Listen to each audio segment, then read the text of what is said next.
Oscar Wilde wrote that imitation is the sincerest form of flattery, but there is a deeper connection required to bring that concept to fruition. And my guest, Rich Little, does just that. Known as the greatest impressionist of all time, Rich gets into the heart and soul of the iconic figures that he impersonates. As we discuss his book, Little by Little, we not only get an autobiography of the man himself, but an insightful glimpse into those whose spirits he inhabits.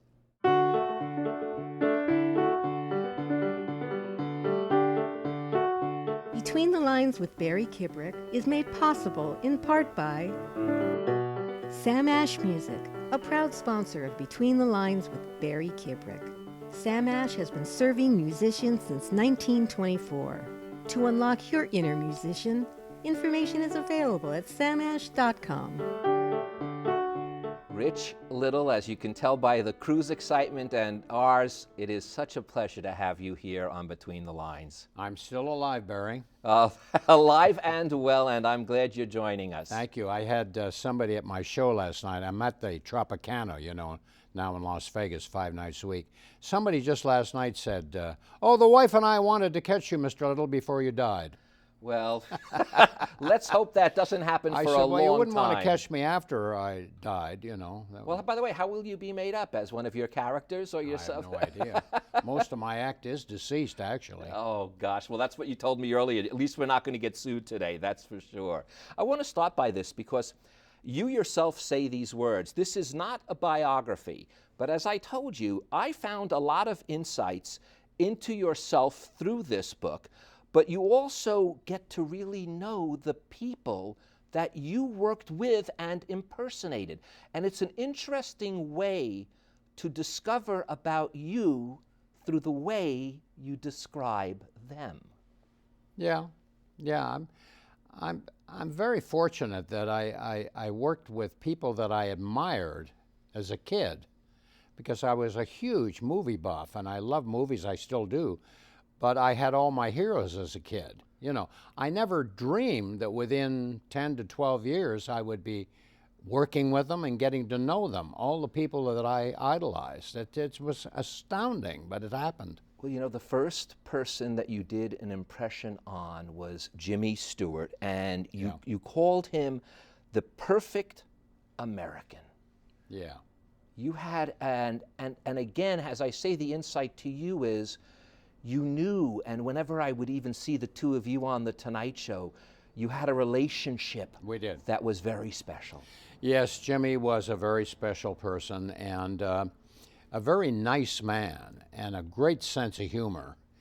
And he loved my impression, you know. He used to say to me, Reg, I wish I'd known you back in the 40s.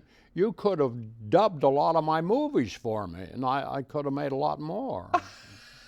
Well, you know something? He's the one that actually coined the term, because a few others said it after him, that you're really the person keeping him alive. And even now, this is proof of it. Yes, that's right. When he retired, he said, I don't have to work anymore.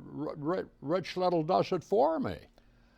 You made an important realization that I hinted at in our pre-conversation, and that was that what I was saying itself was just as important as how I said it. So you began, even at a very early age, when you started doing this, to understand that it wasn't just the quality of the impression, it was what type of material you could weave around it. Well, that's true. And, you know, when I started doing impressions as a teenager, I never thought of being a comedian. I was just imitating people. And then I realized, wait a minute, I've got to say something funny.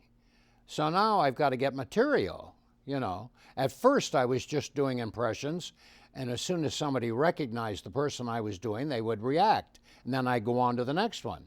But after a while, they wanted to know what I was saying, and then I realized I got to be a comic. And I never thought of myself as a comedian as a kid. Oh, well, it turned out great. You even had some writers, I know, to help you out a little bit, but it was still the routines, as we joked about before. You used to sneeze. I was one of the funniest things was the way you would sneeze about a person.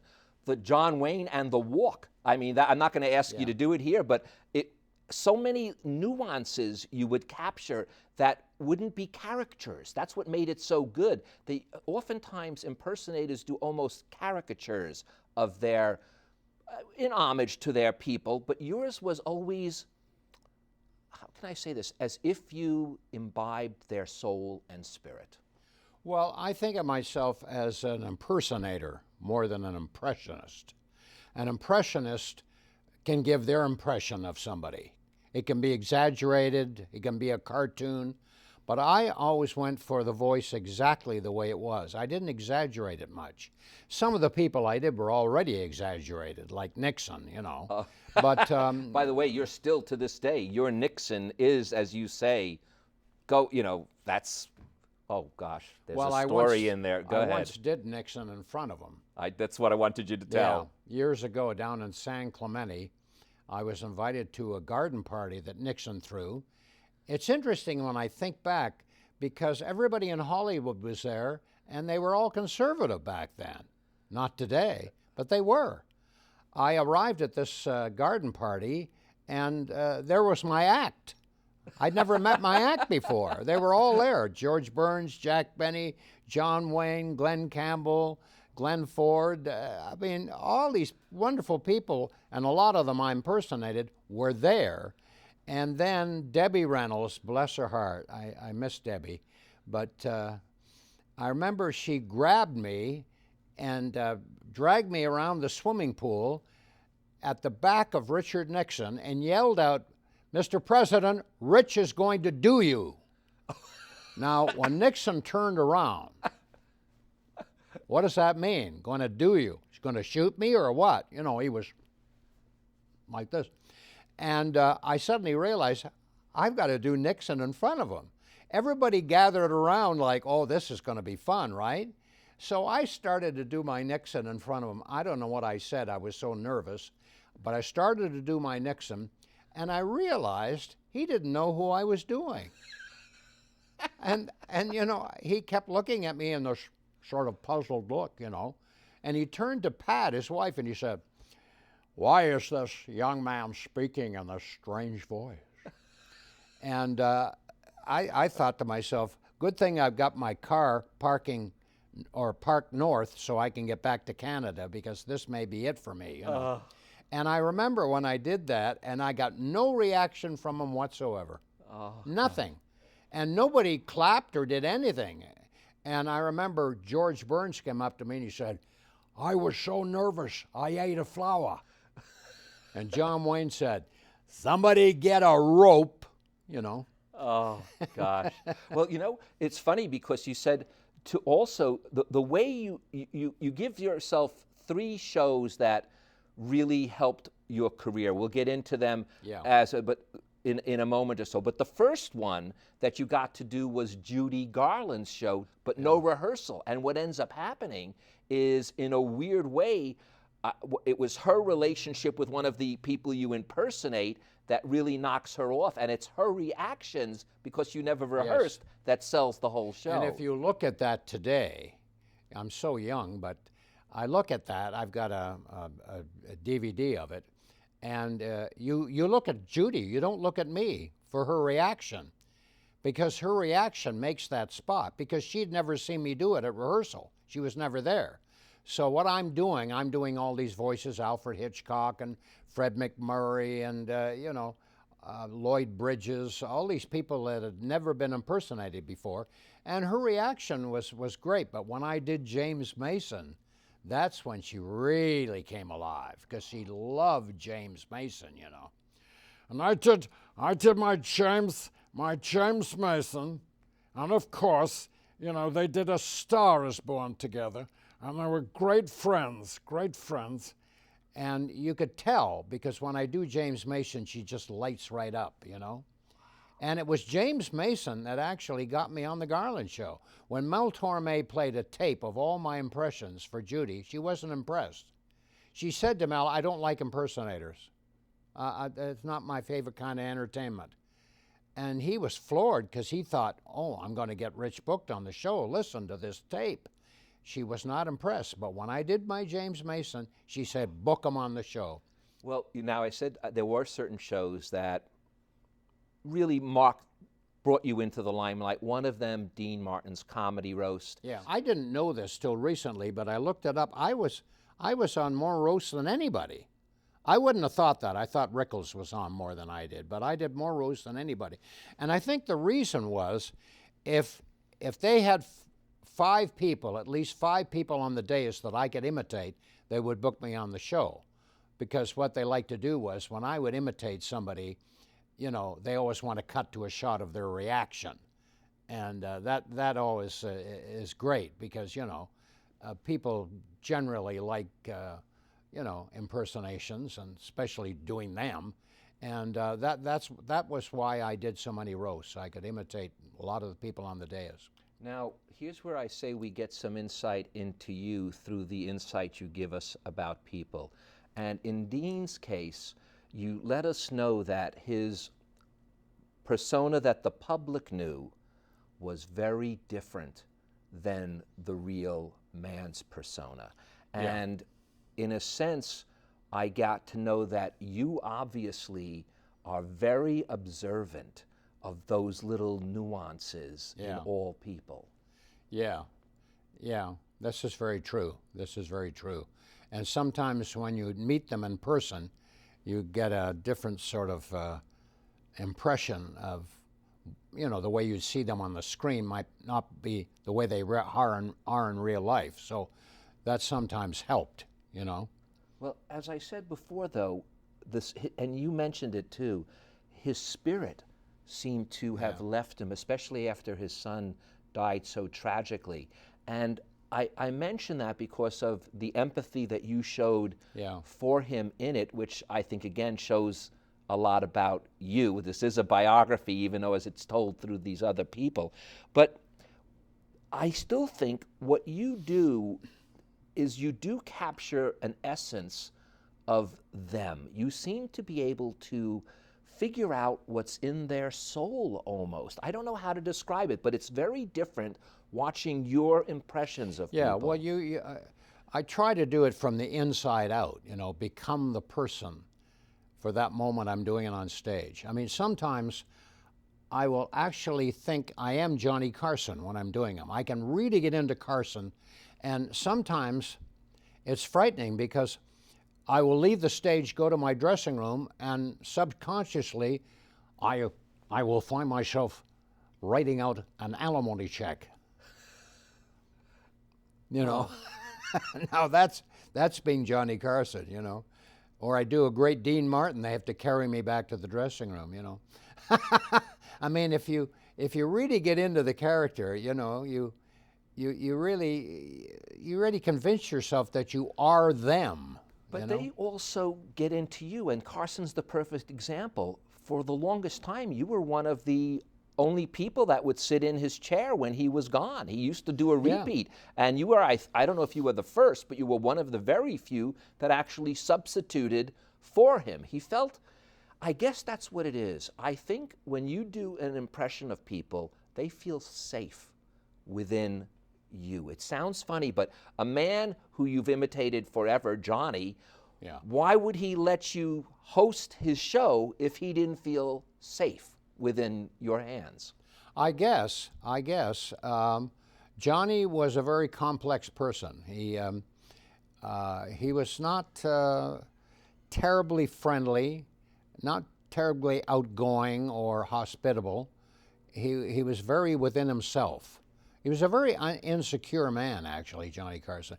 For a man that was so popular and loved by the public, he was not a warm person at all, and I was a little intimidated by him, but he loved my impression, you know. I mean, gosh, I did the show a lot, and then, as you said, I ended up hosting it, and I'll tell you, that was a lot of pressure doing that.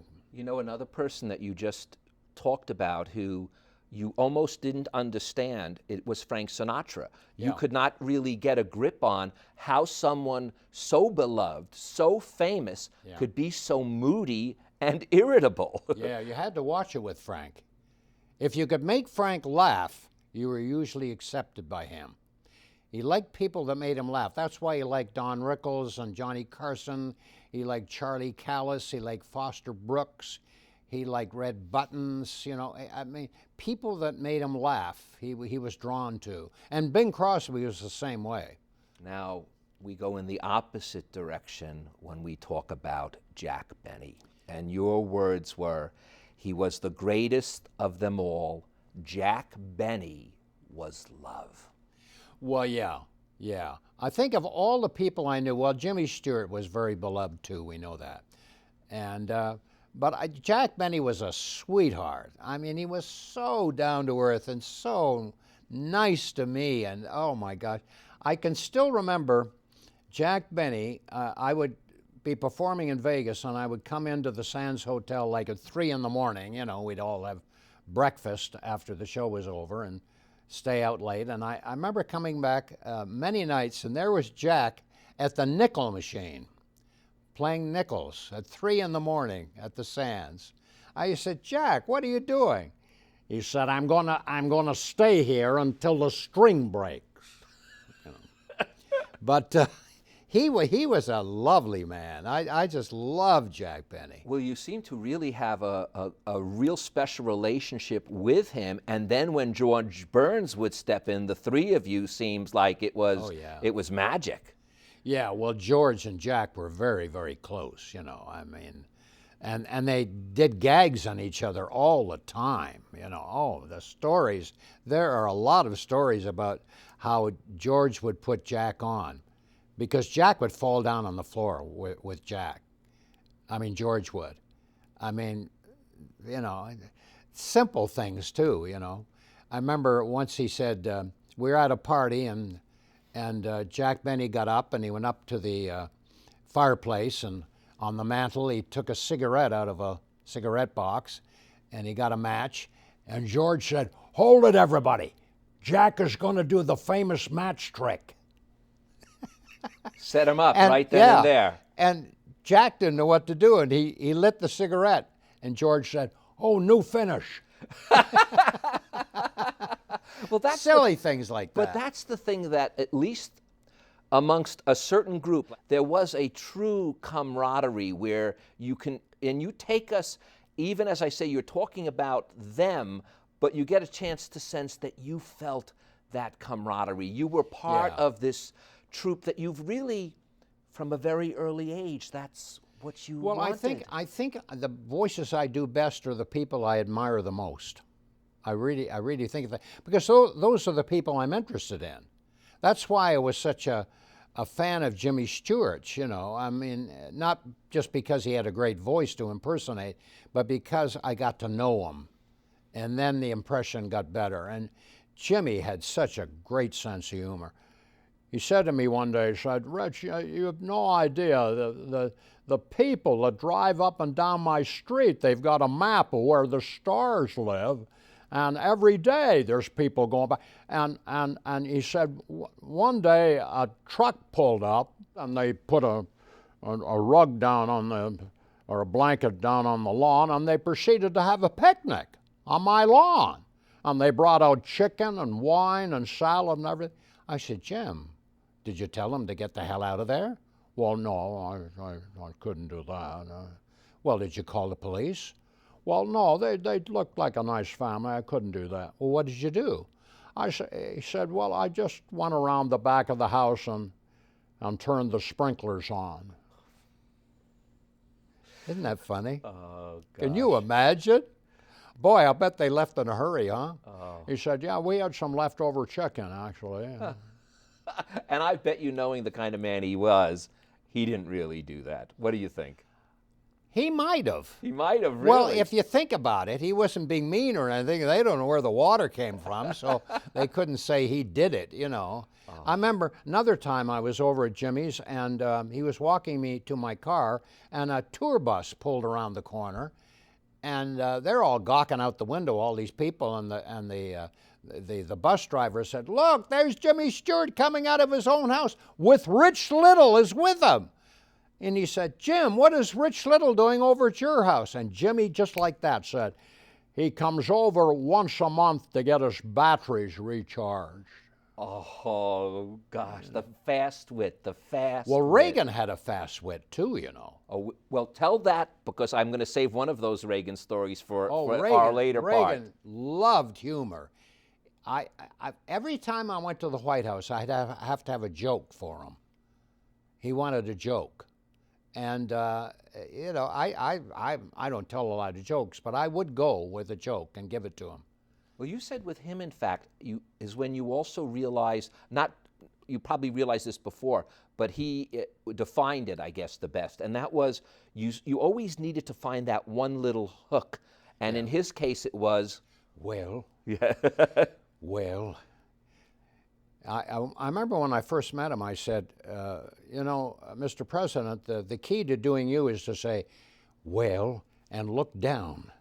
Look down, bring your head up and say, well.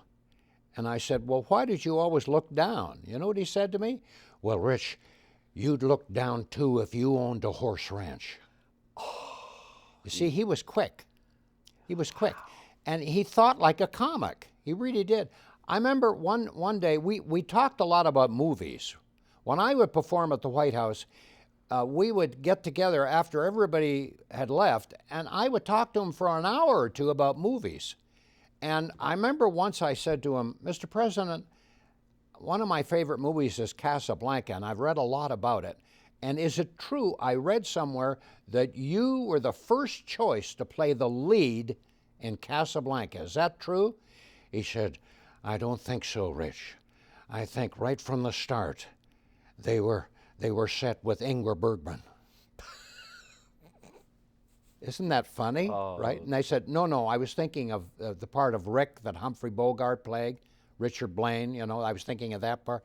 Well, he said, no, I turned it down.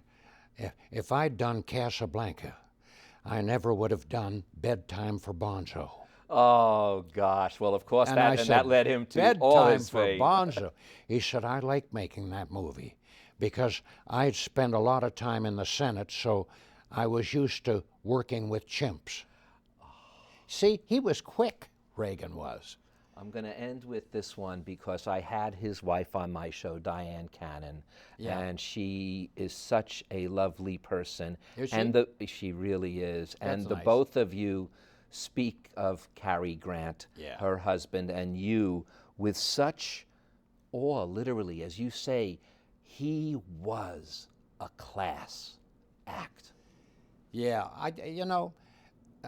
when they say the greatest film stars of all time, I mean, you know, everybody has a different opinion, right?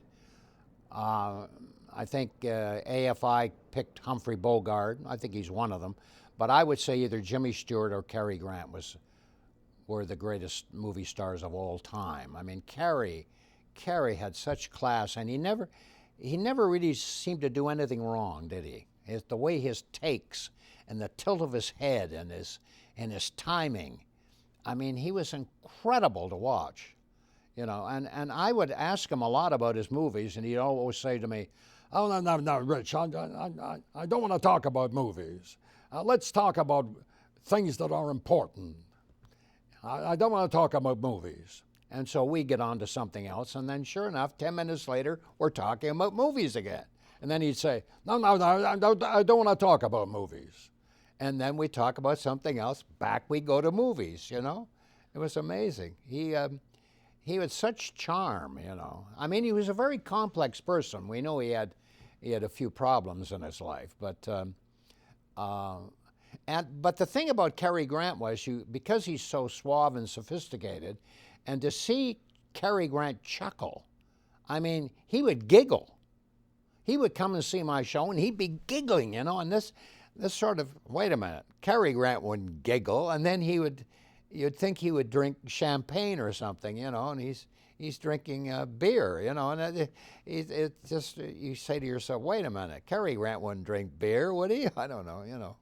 Well, you called him a class act. And class act. I call you a class act, and I want to thank you so much for spending time with us today. Oh, it's a pleasure. Oh, it's my pleasure. And I want to thank you guys for joining us.